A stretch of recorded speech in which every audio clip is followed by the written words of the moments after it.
I was scrolling through the comment section of the video that I recently did about a man named Mark Latunsky, who I basically said Dahmer 2.0 or Dahmer would be proud.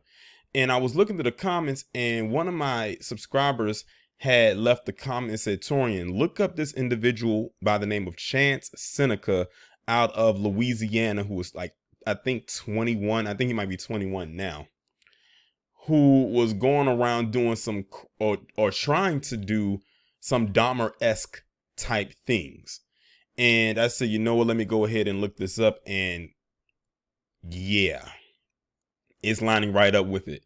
I keep telling y'all, Jeffrey Dahmer, and I can't say whether we hate or love him because we only can hate him. We can only loathe him. Left a legacy. And it's one that they don't want to talk about. How ironic when Netflix, or not Netflix, but the people came out against Netflix and said they wanted to take off the LGBTQ tag off of that series because they didn't want it to be attached to someone like that.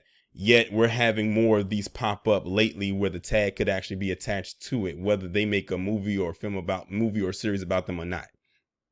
So here you have this individual right here in the picture whose name is Chance. Their full name is Chance Joseph Seneca, and they are out of Louisiana.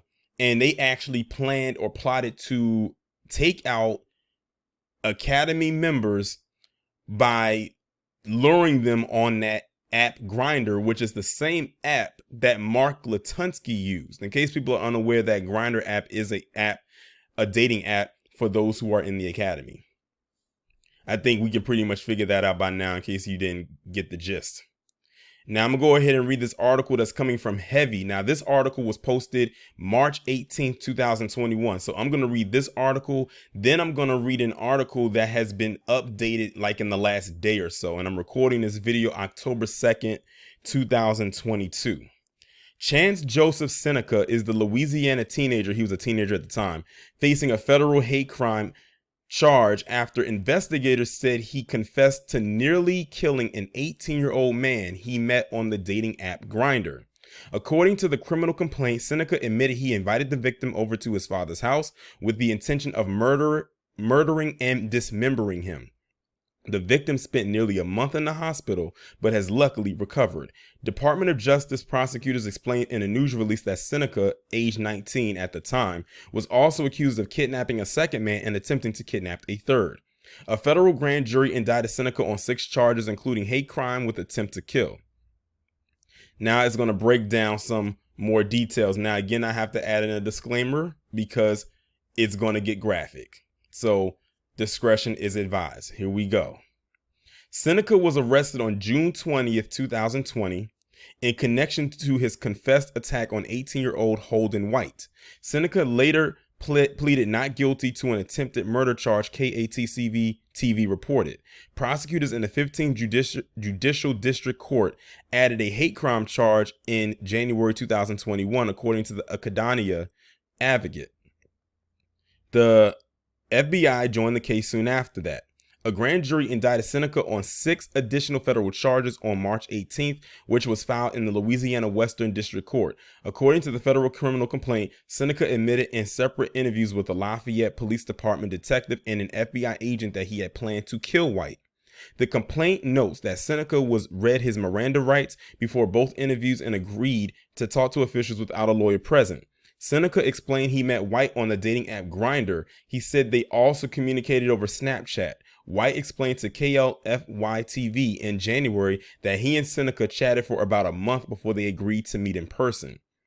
Seneca said he invited White to hang out at his father's house in Lafayette because he knew the house would be empty. Seneca said his father was working offshore at the time, but Seneca admitted to investigators that rather than having a date, he lured White to the house with the intention of murdering him and dismembering the body. Seneca told the FBI agent he considered the Grindr app to be his quote-unquote hunting ground. Remember, he was going after a specific group.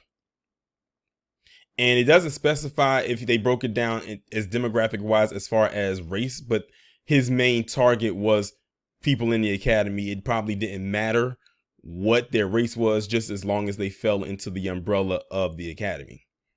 According to the criminal complaint, Seneca told the police detective he convinced White to put on handcuffs and go into the bathroom for a quote-unquote sexual encounter. Again, that sounds so much like Jeffrey Dahmer. If you look at episode 1, you'll know what I'm talking about.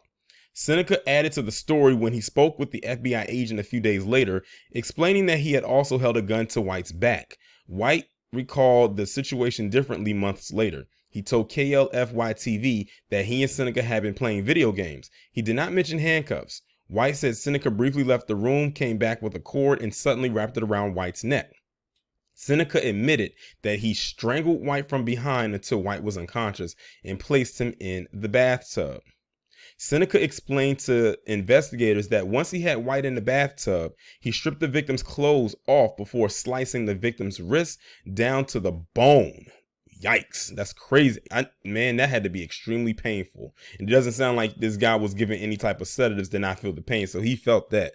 Seneca confessed that his plan had been to remove and preserve White's hands, according to the criminal complaint. But Seneca said he couldn't go any further after seeing the bones of White's wrists exposed under the flesh. Seneca claimed he started crying and told himself not to bitch out. He said he apologized to White for all that he had transpired and told White to let go. I'm setting you free. White told KLFY-TV in January 2021 that he had regained consciousness for part of this. He told the TV station he remembered waking up in the bathtub as Seneca cut his wrist. White said he was convinced he was about to die and remembers telling himself to remain calm. Seneca called 911 and told the dispatcher someone had been strangled. According to the criminal complaint, Seneca made additional statements to the dispatcher, including, "I really effed up my life tonight and I tried to control everything so good." He also said, "I don't want to be killed and I just want help." Seneca later told investigators his statements were part of his effort to be put into a mental institution. Now that's going to kind of lead more into the second article I'm going to read that's more recent. According to the criminal complaint, Seneca was standing outside of the house smoking a cigarette when Lafayette Police Department officers arrived. The officers found White naked in the bathtub with strangulation marks around his neck and his wrist cut open to the bone. He had several stab wounds in his neck, the Metro Weekly reported. Weapons including an ice pick, saw, hammer, and knife were found near the bathtub. White was rushed to the Lafayette General Medical Center. As KLFY-TV reported in January, White was placed on a ventilator and was in a coma for 3 days. He remained at the hospital for nearly a month and had been undergoing physical therapy to regain the use of his hands, which doctors were luckily able to save. White explained to the outlet that he believed Seneca's actions constituted a hate crime because Seneca had chosen to go on an app designed for gay and bisexual men. White said he was working to move on from the traumatic experience and not allow it to control the rest of his life.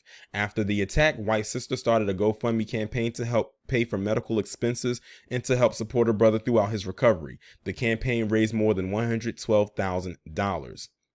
Before first responders arrived at his father's house, Seneca took out his phone and deleted messages he had exchanged with White over Grindr.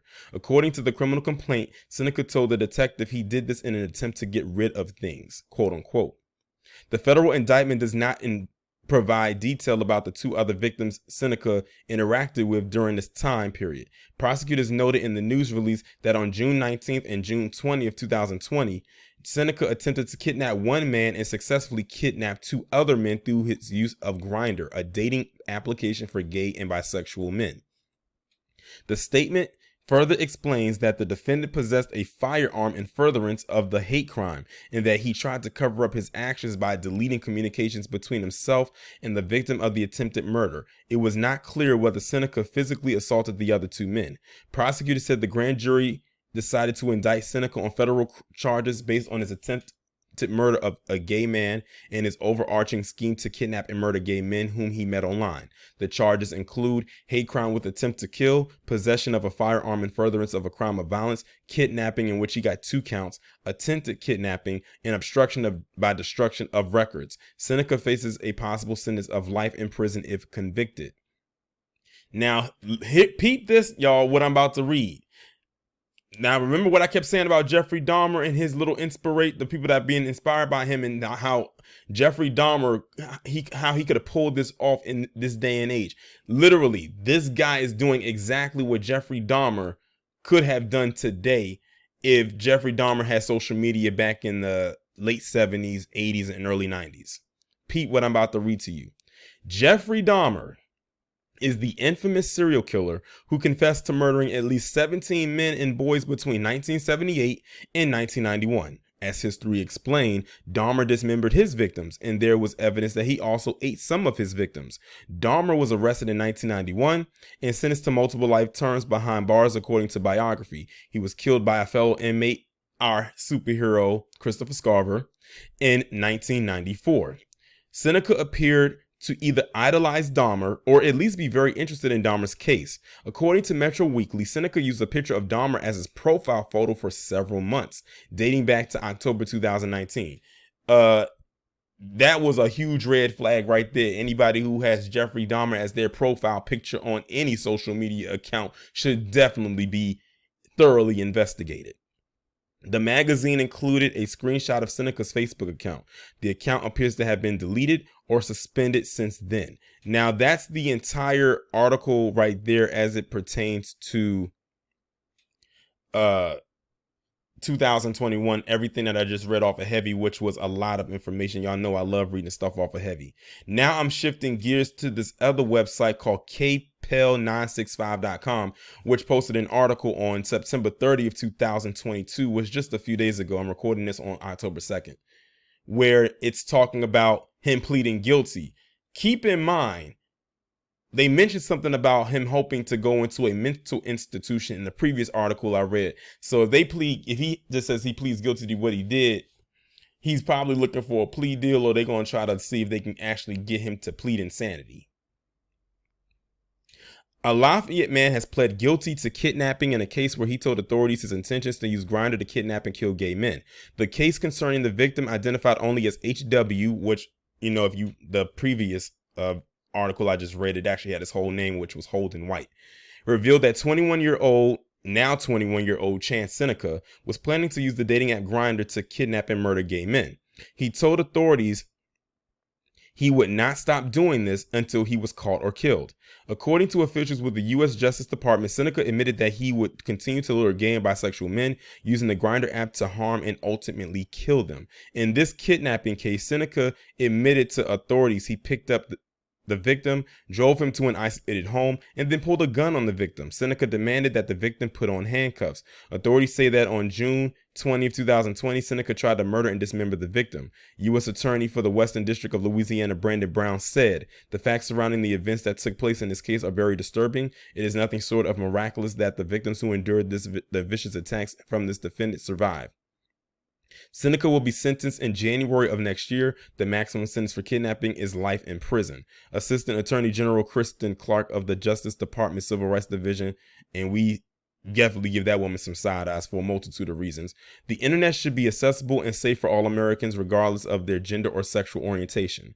Officials with the U.S. Attorney's Office say Seneca could face additional charges if the sentencing court finds beyond a reasonable doubt that he intentionally selected the victim because of the victim's actual or perceived gender or sexual orientation. Well, I think that's going to be pretty easy to find, considering that there's enough evidence there to prove without the shadow of a doubt that he did target these individuals because of their sexuality. I mean, he went directly to that app. It's not like he was going to christianmingle.com or blackpeoplemeet.com or Tinder. He was going on Grindr, and he kept using Grindr, which we now know, for those who are unaware, before this video, is an app for people who are in the academy, preferably men. So when you put all of that together, this was all premeditated. This is all part of his little grand scheme and plan. And again, they used that app Grindr to do it. Just like with Mark Latunsky, he used that app Grindr to lure Kevin Bacon, not the actor, to his untimely demise. And then when you think about the previous article that I read mentioning Jeffrey Dahmer, he had him as his profile picture. He was like literally his inspiration. And then you think about what Jeffrey Dahmer did and what this guy did in current day. He was literally trying to be the next Jeffrey Dahmer. Even though I said Mark Latunsky was like Jeffrey Dahmer 2.0, this guy is like 2.5. And look race wise, look at who it is. Just like Mark Latunsky. Two PC men. Rarely, if you will ever, find a black man who's in the academy doing this. And I said rarely because I don't want to put out the possibility and say that it won't, because it's some stories out there I've did about black men in the academy, and the most egregious thing they've done is willingly going around and spreading that 3-letter virus around to people, which is sick in itself, because you're basically giving that person practically a death sentence. Granted, there are medications you can take to keep it under control, but no one wants to have that. And for them to willingly go around and spread it, that's basically you're using your body as a weapon, which is just as bad.